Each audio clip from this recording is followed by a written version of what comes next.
Olá, olá, você que fez CNU, a galerinha que fez CNU é que está desesperada, enlouquecida, fazendo 1.300 contas e sabe que no final de tudo depende assim, se vai anular a questão, se não vai anular a questão, e vai depender também da questão discursiva, da prova dissertativa, ou seja, lá o nome que você queira dar, porque é essa aí que vai decidir mesmo as vagas, qualquer pontinho a mais ou menos vai mudar substancialmente sua classificação, a gente sabe disso e essa história se repete, todo ano é a mesma coisa, a gente já viu esse.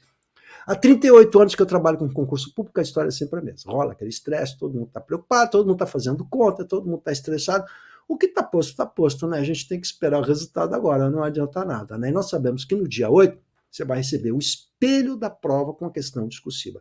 Somente com o espelho da prova, e eu vou explicar o que é esse espelho para você entender, né? Você não é obrigado a entender, mas a nossa função de professor aqui é ensinar você a entender os editais. Essa é a minha principal função, né? Porque se você não entender o edital, está dando essa função, essa correria que está acontecendo agora, né? É falta de treinamento específico para entender o edital, saber o que é uma prova de concurso público, como é que é feita uma questão discursiva, como que ela é analisada, tudo isso você vai ver nesse vídeo aqui, então fica até o final. E dá um joinha aí, por favor, te inscreve no canal. Aqui é o professor Ricardo Russo, sou professor de língua portuguesa, jornalista, dou aula hoje na graduação, meu negócio é trabalhar com o pessoal do direito, do jornalismo, legal? Mas trabalho há muito tempo com concurso público, e a minha especialidade é a questão da produção textual, é a questão dos recursos administrativos e judiciais, que também é uma especialidade que eu tenho já há bastante tempo. Então, vamos lá. Eu quero pontuar com vocês algumas coisas importantes, nós vamos falar sobre o bloco 5, mas muita coisa que eu vou falar aqui serve também para os outros blocos. Legal? Então, primeira coisa, como vai funcionar essa avaliação? Você vai receber no dia 8 o tal do espelho da redação. Nesse espelho, o que é isso? São ali os critérios detalhados de como a sua redação foi avaliada e qual foi a sua nota de acordo com aqueles critérios que a gente conhece, que sabe quais são. São 2 grandes critérios dos blocos 1 ao 7. São os mesmos critérios, são os critérios consagrados ali na CES Canario. 50% é o pacote de língua portuguesa, porque uma coisa está ligada à outra, você tem que se ligar que uma coisa está ligada à outra. O conteúdo está ligado à forma. Forma e conteúdo, legal? Certo? Uma redação, um texto qualquer, seja ele qual for, ele é analisado por duas grandes caixinhas, né? A forma e o conteúdo. Cada um vai ser 50% da nota. Vai ter alguém da área que vai examinar o conteúdo e um professor de língua, tem que ser um professor de língua portuguesa, para examinar a questão da gramática. Mas é óbvio, como já me aconteceu, ainda recentemente peguei um aluno com recurso aí, que o aluno respondeu de maneira correta, mas ele teve problema de clareza, porque ele tinha problemas de pontuação. Então, os problemas de pontuação, não sabe onde botar ponto, onde botar vírgula, onde botar 2 pontos, ponto e vírgula, prejudicam muito as questões discursivas. De fato. Prejudica a clareza, portanto, prejudica o conteúdo. Então, forma e conteúdo são 2 coisas que acabam se encaixando, né? Uma coisa depende da outra, legal? Então, a gente isola para dar uma nota por uma questão técnica, legal? Lembra que esse processo de avaliação que é feito por meio de um espelho tenta diminuir os critérios subjetivos de análise, mas sempre haverá critérios subjetivos de análise. Legal? A régua de correção, ou seja, o item tal vale tantos pontos, o item tal vale tantos, e você ganhou tantos pontos naquele item. Isso é uma tentativa de diminuir os coeficientes de subjetividade, mas sempre existe margem interpretativa. Isso é inquestionável. Por quê? Porque é uma atividade humana. E tudo que é tocado pelo homem vai relativizar, vai subjetivar. Beleza? O que eu estou dizendo tem sentido para você? Muito bem. Então, isso é a primeira coisa que eu queria observar. Bom, vamos lá. Eu vou falar do bloco 5. Então, a primeira coisa que a gente tem que ver quando a gente vai fazer uma prova de concurso público é dar uma papirada no edital, e quem está acostumado com o edital sabe onde procurar as coisas, né? Para dar uma olhadinha no edital, para ver o que diz o edital, e a gente vai focar, evidentemente, aqui na questão discursiva, que é o que me importa. Legal? Então, a questão do critério de eliminação. A gente já sabe que existem 2 grandes critérios e não há detalhamento: 50% a nota de conteúdo, 50% a nota de linguagens, digamos assim, né? Que é a parafernália da gramática, junto com coerência, coesão, clareza, que são coisas mais subjetivas. Então, não entenda que é só gramática. Não é só gramática. Legal? Transcende a gramática. Linguagem é uma coisa mais ampla. O que diz aqui o critério para zerar? Vamos começar por aqui, que isso é fundamental, porque é uma grande discussão que está se fazendo aqui, né? Se fizer a lápis, bom, eu acho que o cara que fez uma redação a lápis, ele não sabe o que é concurso público, não sabe o que estava fazendo lá, né? Ou parte ou na totalidade. Der resposta com um número de linhas inferior ao mínimo estabelecido ou fugir ao tema proposto. Ora, isso aconteceu do bloco 1 ao 7, esse item aqui, ó. O item A e B são iguais, recorta e cola nos 7 editais. Legal? Então, se der um número inferior ao número de linhas estabelecido ou tema proposto. Né? A avaliação da questão discursiva, cujo número de linhas esperado será explicitado no enunciado, quer dizer, vai estar no dia da prova e não no edital, considerará, quanto aos conhecimentos específicos, 50%, está aí ó, o valor de cada questão, a capacidade de lidar com conceitos, teorias, atividades próprias da área de conhecimento. Então, alguém da área que vai examinar quanto vai dar desses 50%, quanto que ele vai receber na parte técnica. E os outros 50%, quanto ao uso do idioma, atribuindo-se 50% ao valor total da questão, a proficiência na instrumentalização, não é lindo? Proficiência na instrumentalização de conhecimentos ortográficos, gramaticais, adequados, norma padrão, etc. Quer dizer, toda a parafernália da gramática, mais a coerência, a coesão, enfim, pontuação, entra tudo aqui. É um pacote. Entendeu como é que vai ser a lógica? Eles não especificaram detalhadamente como é que vai ser feito, isso vai aparecer no espelho, por isso que a gente precisa do espelho para ver se a avaliação está correta. E que nota deram a você, e se a nota que a você é uma nota justa ou não. Sem o espelho não tem como saber. Legal? Bom, então isso a gente já sabe de antemão. Bom, a reclamação de muitos candidatos é qual em relação ao número de linhas? Poxa, mas não tinha no edital o número de linhas, eu vou contestar isso, dá para contestar na justiça? Não perca seu tempo.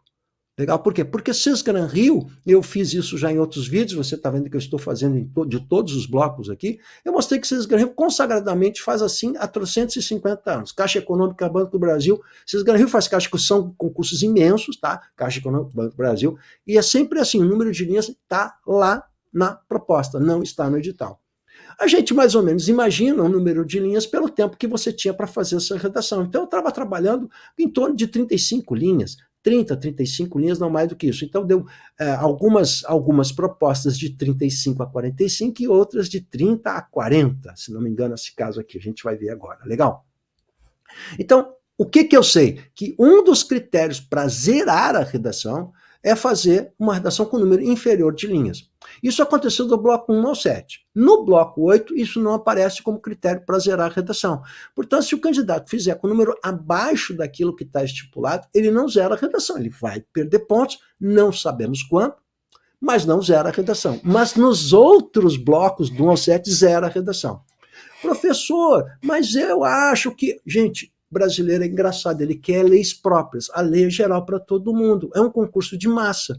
Então, se você fez 30 menos do que o número inferior, pode ser uma linha, você vai tirar 0 na redação e está eliminado do concurso.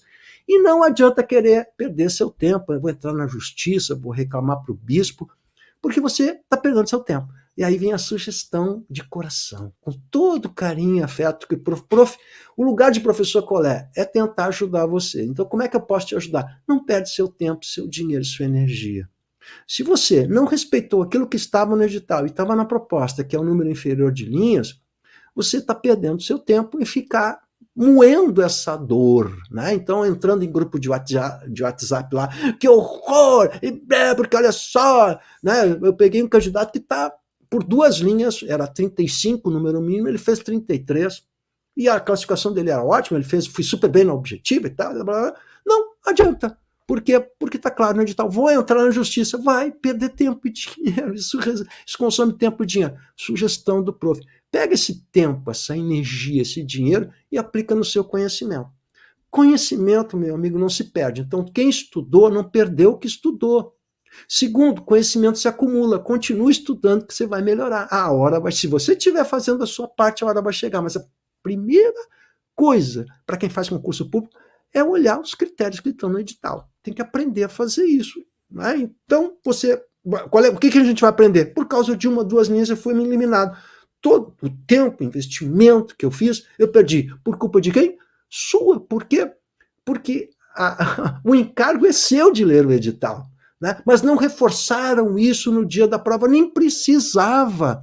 Quem está acostumado a fazer concurso público sabe muito bem que tem que respeitar o número de linhas, isso é a lei número 1. O primeiro dia de aula, quando eu dou aula sobre redação em concurso público, o primeiro dia de aula é isso que eu falo, número de linhas, respeite o número de linhas, mínimo e máximo, nem é mais, nem é menos.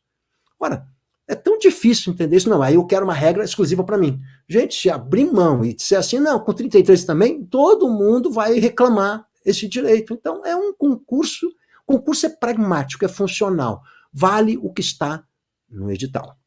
Então, eu sei que os alunos ficam revoltados, tem gente que está, mas está perdendo energia e tempo. Então, calma lá, galera, vamos centra isso e vamos para o plano B. Vamos investir o tempo naquilo que pode ser produtivo para você. De coração, professorzinho aqui de coração. Legal? Bom, vamos lá. Agora, posto isso, posto essa consideração inicial, primeira coisa eu sei que tem que estar no edital, eu vou para o dia da prova. Então, chegou o maravilhoso dia da prova. Tocou o sinal, né, aquela sirena, né, grito de horror, aquela sirena horrorosa. Parece que o cara tá indo pro cadafalso, né? Tá indo pra forca, é o grito de horror. Aí vem a prova, o que você vai ver? Vou olhar e dar uma papirada para ver como é que funciona. Quem tá treinado legal sabe o caminho que tem que fazer. Então, lá no bloco 5 foi assim, ó, padrãozinho. 3 textinhos de apoio. O cara que fez isso aqui, padrãozinho, a gente vê que tem carinha que está acostumado a fazer concurso público aqui. É padrãozinho, não tem invenção. Tem gente que quer inventar. Não dá para inventar. Então, é padrãozinho, tá? Peguei o bloco 5, propostinha redondinha, bloco. Parabéns quem fez bloco 5, tá? Porque tá redondinha a proposta. Então, acompanha o tio aqui no bloco, no que diz o bloco 5. Deixa eu botar cheio na tela para vocês aqui. Olha lá. Não sei se está conseguindo ver aí, beleza? Vamos ver aqui. Olha só. Então, olha lá. O que é que traz o bloco 5, então, né? Tem aqui os 3 textos de apoio. O primeiro texto de apoio, vou dar uma papirada aqui. O primeiro texto de apoio é a Constituição, né? Olha lá, na parte dos índios. Ih, vai ser coisa de índio, hein? Tá o artigo da Constituição, o 231, 232, falando a respeito de todos os direitos dos índios aqui. Aí vem o texto 2, que é um texto relativo à Assembleia Geral das Nações Unidas, de setembro de 2007, que é a Declaração das Nações Unidas sobre os Direitos dos Povos Indígenas, DDPI, né? O artigo 1, o artigo 8, e no texto 3 vem um relatório da DPU, que fala sobre a violação generalizada e sistemática dos direitos humanos dos Yanomami. Muito bem. Aí você tem aqui o texto explicativo. Então, dei uma papirada, olhei ali, vou olhar com atenção depois o texto, depois vamos ver o que diz aqui. Quando se fala em proteção dos direitos humanos, deduz-se a existência de um Estado que os assegure e dê normas jurídicas que obriguem a respeitá-los, né? Que os assegure e dê normas, a existência do Estado e de normas jurídicas que os assegurem a respeitá-los. Entretanto, conforme constatado no relatório da Defensoria Pública, DPU, os povos indígenas têm seus direitos fundamentais para a garantia da sua dignidade humana desrespeitados. Então, existe uma proteção do Estado, mas ele é desrespeitado. É o que está dito aqui. Legal? Assim como o direito à terra e ao território, também fundamentais para a garantia de seus direitos culturais específicos. Na perspectiva de contribuir para a reflexão dessa questão, presta atenção agora, que nós estamos chegando no ponto central, à luz dos 3 textos, a luz é legal, né? Dos 3 textos motivadores apresentados, que é de acordo com os 3 textos motivadores, redija, esses 3 textos, portanto, ele é o ponto de partida, redija texto dissertativo contínuo. Aí tem gente que se atrapalhou com esse negócio de contínuo. Como assim contínuo? Gente, um texto é contínuo, começo, meio e fim. Isso é continuidade. E tem gente que pegou e fez com um único parágrafo. Meu Deus do céu. Professor, eu vou zerar a redação. Cara, a gente acabou de ver os critérios para zerar. Lá diz que zera se fizer em um único parágrafo. Diz? Não. Então não vai zerar.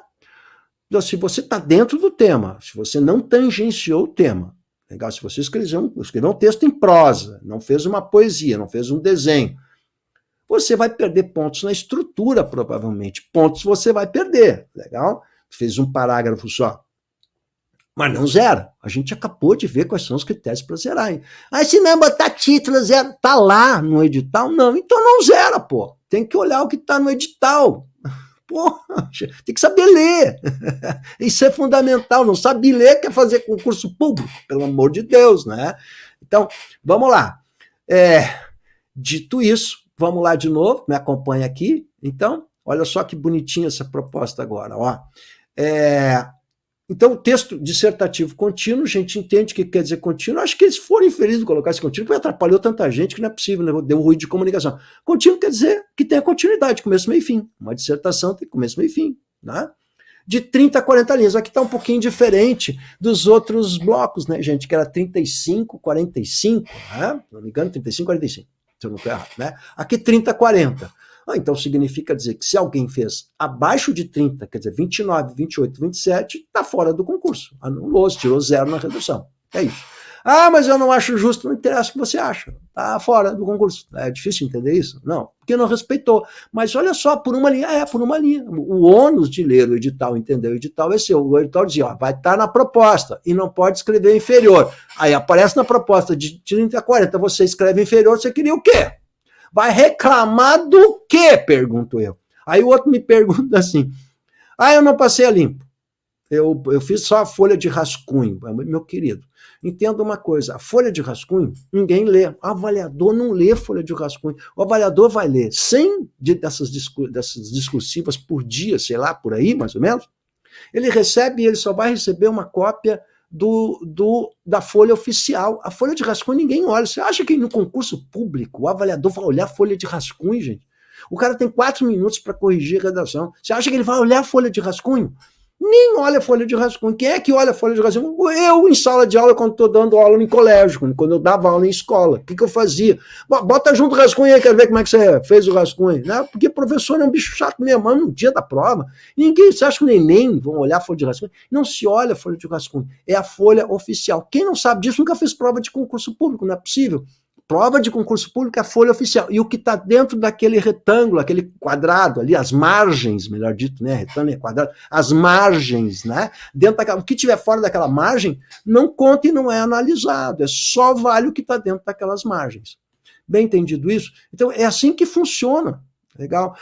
Professor, não deu tempo para eu fazer. Eu sempre falo isso. Mesmo quando eu falo, tem que estar na primeira hora. A galera sempre deixa para fazer depois e não dá tempo de passar limpo. Aí depois reclama da vida. Não sabe gerenciar, não sabe fazer prova.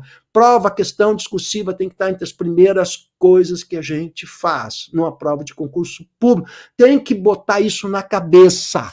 Eu fico há 30 e tantos anos que eu insisto e não tem jeito. Eu falo, chega na hora, é que estava tão bom fazer aquela prova de marcar cruzinha que eu fui fazendo e esqueci.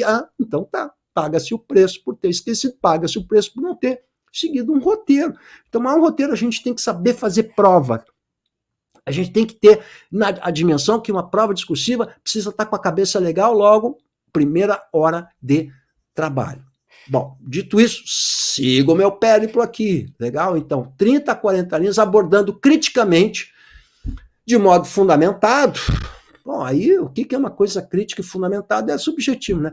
Os desafios dos direitos humanos quanto à questão indígena, identificando os seguintes aspectos. Então, presta atenção agora. O assunto geral que você vai tratar está posto ali, ó, desafios dos direitos humanos quanto à questão indígena.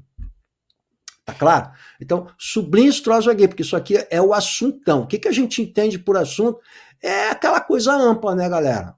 O assunto é amplo. Então, eu vou fazer uma redação sobre esses desafios. Sobre esses desafios, há 3 tópicos agora aqui, eu peço que você preste atenção.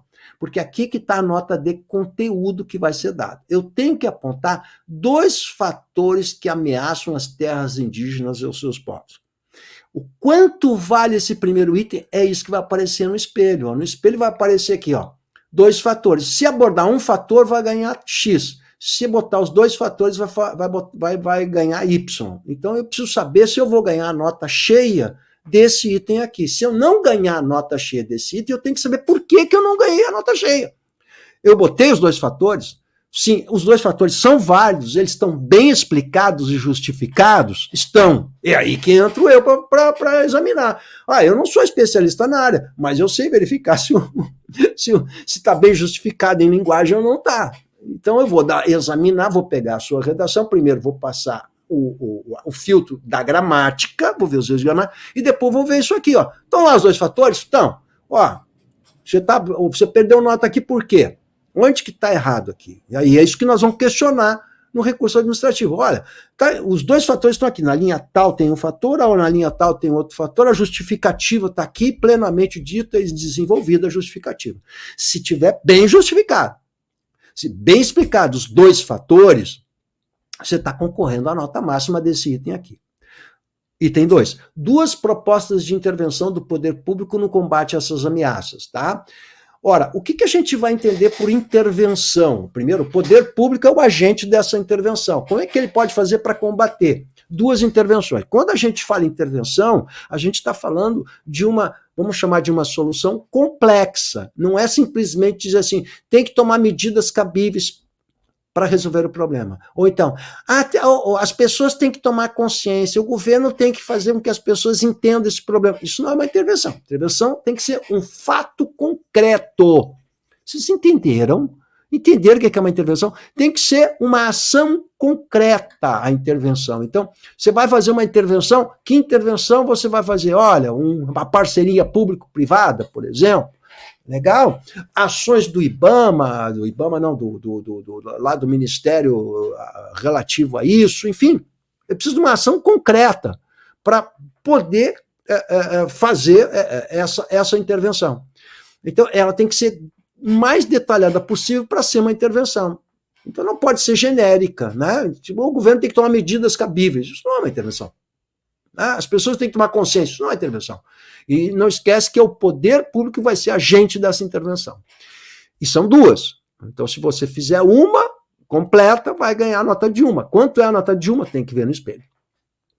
A suficiência ou não, essa aqui eu gostei, ó, que é o terceiro item, né? Suficiência ou não dos aspectos legais para a proteção e a garantia da dignidade dos povos indígenas no Brasil. Bom, agora vamos lá, né? Os textos aqui trazem a legislação, né? O problema não são os aspectos legais, né? A gente já sabe disso, né? Aspectos legais existem de sobra para proteger o cidadão brasileiro, inclusive os indígenas. O problema não é esse, o problema é a aplicação e a fiscalização desses direitos, desses direitos que estão na legislação. Mas vamos dar uma papiradinha aqui para você que fez esse bloco aqui. Vamos dar uma papiradinha aqui, vamos olhar isso com carinho, porque o primeiro texto vai trazer a Constituição. E a Constituição vai trazer todos os direitos dos índios na Constituição. Então tá lá, gente, o artigo 231, vamos pegar só aquele ligeiro, ó. São reconhecidos aos índios sua organização social, costumes, línguas, crenças e tradições e os direitos originários sobre as terras que tradicionalmente ocupam, competindo à União demarcá-las, proteger e fazer respeitar todos os seus bens. Aí eu pergunto para você, o problema é legal ou não? O que você acha? Não, né? O problema não é legal. O problema é da aplicação da lei. Então, você vai ver toda a discriminação dessa proteção está na Constituição Federal, detalhada. Então, a resposta àquela última pergunta nos parece óbvia. Legal? Bom, o que mais que aqui diz aqui, o texto 2? O texto 2 vai trazer a Assembleia Geral das Nações Unidas sobre a declaração DPI, que é a Declaração das Nações Unidas. Aí tem o artigo 1, os indígenas têm direito a título coletivo ou individual ao pleno desfrute de todos os direitos humanos e liberdades fundamentais reconhecidos pela Carta das Nações Unidas, Declaração Universal dos Direitos Humanos e o Direito Internacional dos Direitos Humanos. Artigo 8. Os povos indígenas, os povos e pessoas indígenas têm direito a não sofrer assimilação forçada. Aí vai detalhando. Ó. Então aqui está todos os direitos, você está vendo, né?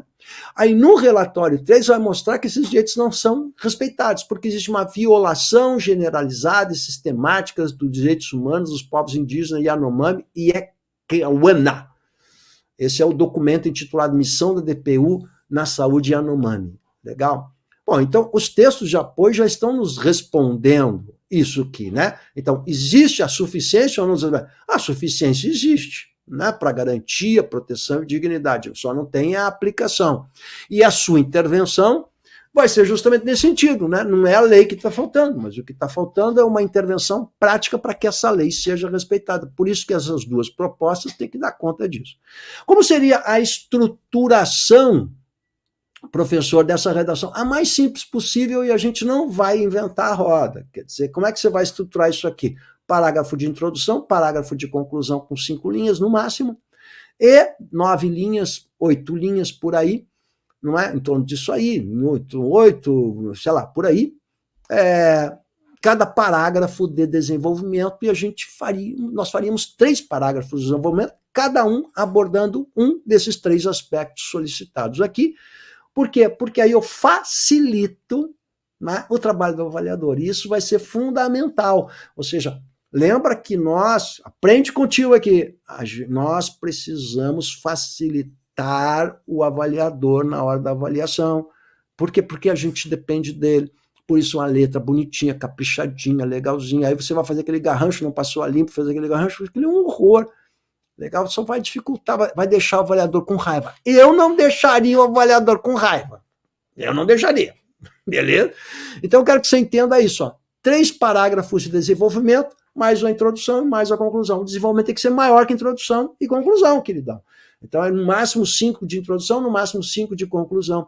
Aí, prof, se eu já dei a intervenção, o que eu vou fazer na conclusão? Tem gente que decorou essa redação esqueleto e quer botar sempre a conclusão uma solução para o problema. Tem 1000 formas de você botar uma solução, até porque os textos motivadores aí dão trocentas ideias. Então, a primeira coisa que a gente tem que fazer para fazer um bom texto é planejar o texto. O que você vai colocar em cada um dos parágrafos antes de fazer um rascunho. Então, pressupõe, a primeira coisa, ler, interpretar e planejar. O que vai na introdução, o que vai no primeiro desenvolvimento, segundo desenvolvimento, terceiro desenvolvimento e o que eu vou botar na conclusão. Planejei. Qual é a função do avaliador? Que é aquela parte dos 50% de linguagens, né? É verificar se você planejou o texto e diferenciar quem planejou daquele que chegou e fez o troço de qualquer maneira, como se estivesse incorporando Chico Xavier, psicografando um texto. É isso, né? Porque a maior parte fez isso. Na hora eu vejo. Aí não treinou, não, enfim, é o velho problema. Deixa para a última hora, porque não está afim, porque escrever dá trabalho. Dá trabalho. Mas quer passar, ganhar 15 conto e não quer passar trabalho.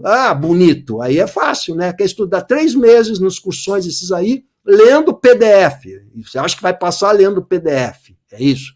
E fazendo as correções e sucursões que é feito para inteligência artificial ou sei lá o quê, porque a correção é super mal feita. Você não vai a lugar nenhum. Né? Então, para passar, você precisa ter meta. E meta qual é? Você tem que entrar no cara que vai ter 85% para cima de aproveitamento. Dependendo do cargo, 90%, 92% de aproveitamento. E para isso, não adianta ficar baixando PDF e entrando nessas aulas generalistas aí, porque elas são ótimas para recuperar algum conteúdo, para rever conteúdo, mas não para quem sai do zero. Senão era a solução do problema do desemprego no Brasil, né? Estuda 3 meses em PDF e consegue um emprego de 15 contos. Tem algum sentido isso? Acho que não, né? Acho que não.